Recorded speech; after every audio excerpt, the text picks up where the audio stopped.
दोस्तों नमस्कार, मैं सरिता वर्मा अपने YouTube चैनल सरिता वर्मा हिंदी क्लासेस में आपका हार्दिक अभिनंदन और स्वागत करती हूँ। जैसा कि आपको थंबनेल से पता लग ही रहा होगा कि यह आज का टॉपिक सरस्वती पांडे गोविंद पांडे की पुस्तक के आदिकाल के अपभ्रंश साहित्य नामक टॉपिक पर आधारित है। यदि आपको वीडियो पसंद आए तो इस चैनल की प्लेलिस्ट में आपको पुराने वीडियो भी मिल जाएंगे, यानी इसी टॉपिक पर आधारित पहले के वीडियो मिल जाएंगे। यदि आपको पसंद आए तो आप वो वीडियो भी देख सकते हैं। तो चलिए आज का टॉपिक स्टार्ट करते हैं। अपभ्रंश साहित्य। डॉक्टर राम कुमार वर्मा ने अपभ्रंश भाषा के प्रथम कवि स्वयंभू को हिंदी का प्रथम कवि माना है। स्वयंभू 8वीं शती 783 ईस्वी के आसपास विद्यमान थे। स्वयंभू को ही जैन परंपरा का भी प्रथम कवि माना जाता है। स्वयंभू को जैन परंपरा का भी प्रथम कवि माना जाता है। स्वयंभू के 3 ग्रंथ बताए जाते हैं, पौमचर्यु, ऋट्टडेमीचर्यु तथा स्वयंभू छंद। स्वयंभू को अपभ्रंश भाषा का वाल्मीकि तथा व्यास कहा जाता है। स्वयंभू ने अपनी भाषा को देसी भाषा कहा है। स्वयंभू के पौमचर्यु को उसके पुत्र त्रिभुवन ने पूरा किया। पौमचर्यु में राम का चरित्र विस्तार से वर्णित है। शिव सिंह सेंगन ने अपने ग्रंथ शिव सिंह सरोज में किसी पुरानी अनुश्रुति के आधार पर 7वीं शताब्दी के पुष्य या पुंड, पुष्य भी कहा जाता है और उनको पुंड कवि भी कहा जाता है, कवि को हिंदी का प्रथम कवि माना है शिव सिंह सेंगन ने। आचार्य हजारी प्रसाद द्विवेदी के अनुसार यह पुष्य संभवतः अपभ्रंश का प्रसिद्ध कवि पुष्यदंत है, जिसका आविर्भाव 9वीं शती में हुआ। सर्वमान्य धारणा है कि पुष्यदंत का आविर्भाव 972 ईस्वी 10वीं शती में हुआ। पुष्यदंत की प्रमुख रचनाएं हैं 63 महापुरुष गुणालंकार, नंबर 2 उदय कुमार चर्यु तथा जसहर चर्यु। पुष्यदंत के 63 महापुरुष गुणालंकार को ही महापुराण नाम से जाना जाता है। महापुराण में 63 महापुरुषों का जीवन चरित्र वर्णित है। कितने? तो 63। पुष्यदंत ने अपने चरित्र काव्यों में चौपाई छंद का प्रयोग किया है। पुष्यदंत ने साहित्य की रचना विशुद्ध धार्मिक भाव से किया है।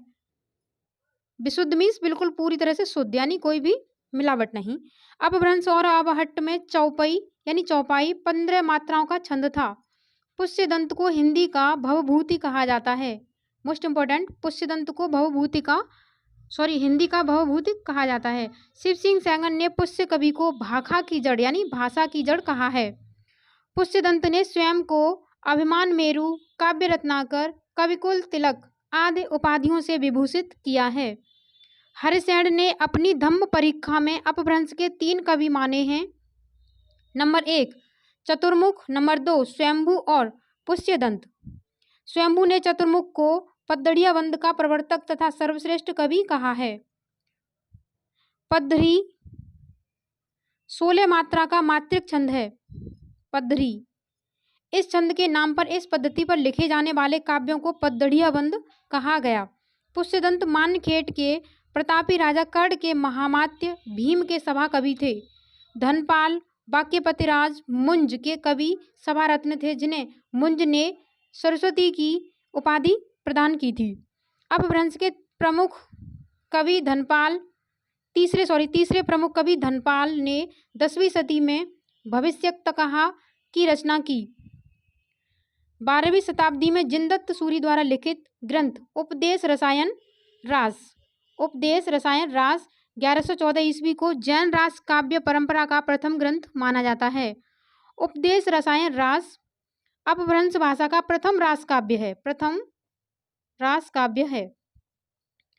रास काव्य परंपरा का हिंदी में प्रवर्तन करने का श्रेय भरतेश्वर बाहुबली रास 1184 ईस्वी के रचयिता श्री शालिभद्र सूरी को है।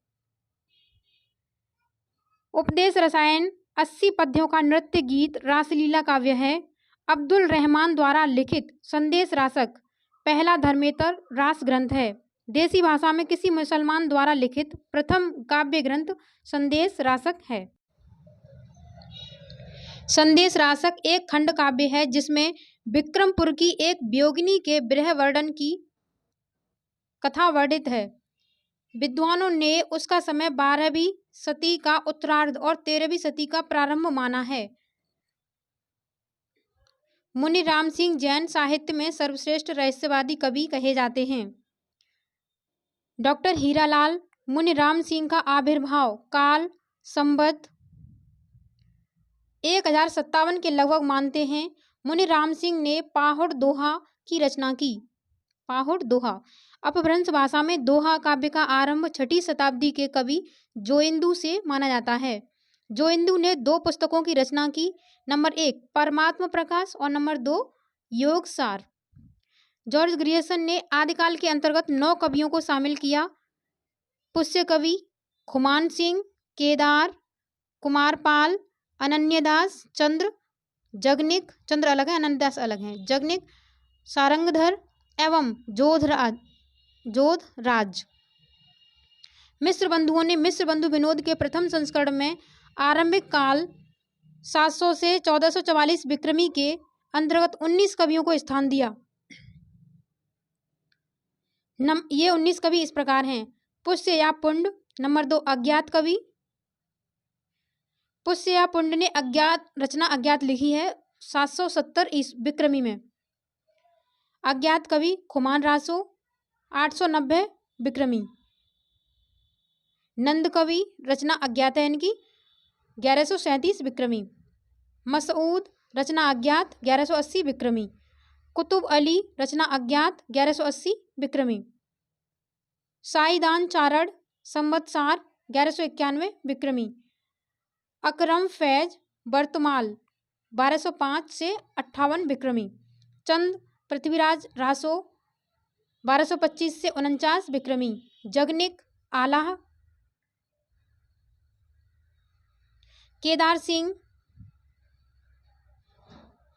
बारदर बेड़ी अज्ञात रचना है इनकी 1225 विक्रमी।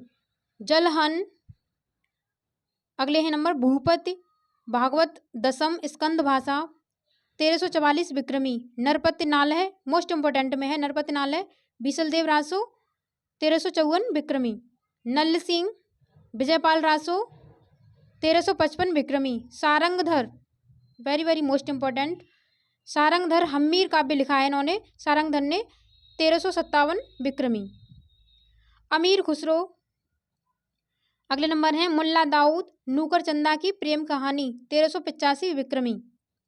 नंबर अगला है गोरखनाथ 40 ग्रंथ लिखे हैं इन्होंने 1407 विक्रमी।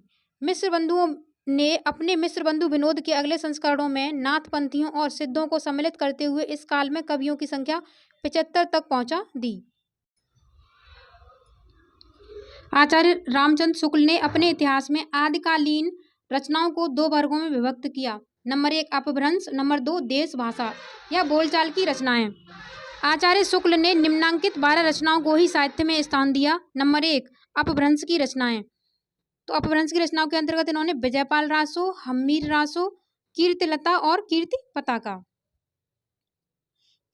कीर्ति पताका विद्यापति की रचनाएं हैं और हम्मीर रासो सारंगधर। आगे हैं देश भाषा काव्य की रचनाएं। तो खुमान रासो, बीसलदेव रासो, पृथ्वीराज रासो, जयचंद्र प्रकाश, जय मयंक जस चंद्रिका, परमाल रासो, आलाह का मूल रूप, खुसरो की पहेलियां और नंबर 8 है विद्यापति पदावली। आचार्य हजारी प्रसाद द्विवेदी ने आदिकाल के अंतर्गत 9 कवियों को शामिल किया है। हेमचंद्र गुजरात के सोलंकी राजा सिद्धराज जयसिंह और उनके भतीजे कुमारपाल के राज दरबार में रहते थे। आचार्य के व्याकरण का नाम सिद्ध हेमचंद्र शब्दानुशासन था। हेमचंद्र का व्याकरण सिद्ध हेम नाम से प्रसिद्ध हुआ। सिद्ध हेम में संस्कृत, प्राकृत और अपभ्रंश तीनों भाषाओं का समावेश किया गया है। हेमचंद्र प्रसिद्ध जैन आचार्य थे और इनका जन्म 1088 ईस्वी में हुआ। हेमचंद्र के अन्य पुस्तकों का नाम निम्न है: कुमारपाल चरित्र, योग शास्त्र, प्राकृत व्याकरण, छंदोनुशासन और देसी नाममाला कोश। हेमचंद्र को प्राकृत का पाणिनि मोस्ट इंपोर्टेंट, हेमचंद्र को प्राकृत का पाणिनि माना जाता है। अपने व्याकरण के उदाहरणों के लिए हेमचंद्र ने भट्टी के समान एक द्वाश्रय काव्य की भी रचना की है। सोमप्रभ सूरी गुजरात के एक प्रसिद्ध जैन साधु थे, जिनका आविर्भाव 1252 विक्रमी संवत से माना जाता है। सोमप्रभ सूरी ने कुमारपाल प्रतिबोध 1241 विक्रमी संवत नाम एक गद्य पद्य में संस्कृत प्राकृत काव्य लिखा। जैनाचार्य मेरुतुंग ने संवत 1361 ईस्वी में प्रबंध चिंतामणि नामक एक ग्रंथ की रचना की संस्कृत भाषा में, जिसकी भाषा संस्कृत थी।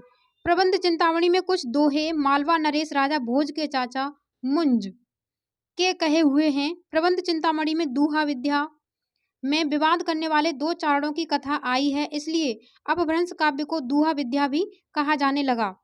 अपभ्रंश से पूर्व दोहा का प्रयोग नहीं होता था। लक्ष्मीधर ने 14वीं शताब्दी के अंत में प्राकृत पेंगलम नामक एक ग्रंथ का संग्रह किया है।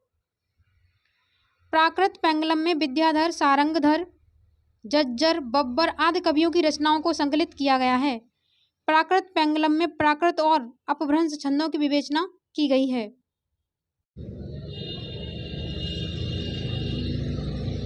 प्राकृत पेंगलम को प्राकृत पिंगल सूत्र भी कहा जाता है। प्राकृत पेंगलम की टीका बंशीधर नामक किसी विद्वान ने लिखा है। सारंगधर एक अच्छे कवि और सूत्रकार थे। सारंगधर ने सारंगधर पद्धति के नाम से एक सुभाषित संग्रह बनाया। सारंगधर पद्धति में बहुत से सावर मंत्र और भाषा चित्र काव्य भी दिया गया है। आचार्य शुक्ल ने प्राकृत पेंगलम के कुछ छंद के आधार पर हम्मीर रासो ग्रंथ के अस्तित्व की कल्पना की, जिसका रचनाकार सारंगधर को बताया। राहुल शंकराचार्य ने जज्जर नामक किसी कवि को इसका रचयिता घोषित किया। हजारी प्रसाद द्विवेदी का कथन है कि हम्मीर शब्द अमीर का विकृत रूप है। अमीर जो किसी पात्र का न होकर एक विशेषण के रूप में प्रयुक्त हुआ है। शिव सिंह सेंगर के अनुसार चंद की औलाद में सारंगधर कवि हुए थे, जिन्होंने हम्मीर गैरा और हम्मीर काव्य भाषा में बनाया था।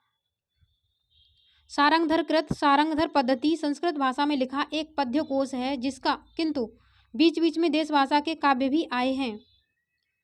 श्री मल्लदेव राजा की प्रशंसा में सारंगधर पद्धति में श्रीकंठ पंडित का संग्रहित यह श्लोक उल्लेख योग्य है। नन्नू बादलम छाई खेह पसरी निस्राण शब्द खरे शत्रु पाड़ लुटाल तोड़ हसनय एवं भड़त्य दुभट्टा झूठे गर्भ भरा मघाल सहसों रे कंत मेरे कहे कंठे पाग निवेश जाह शरणम श्री मल्लदेवम विभु। डॉक्टर बच्चन सिंह के अनुमान व्यक्त किया है कि सारंगधर कुंडलीय छंद के प्रथम प्रयोक्ता हैं।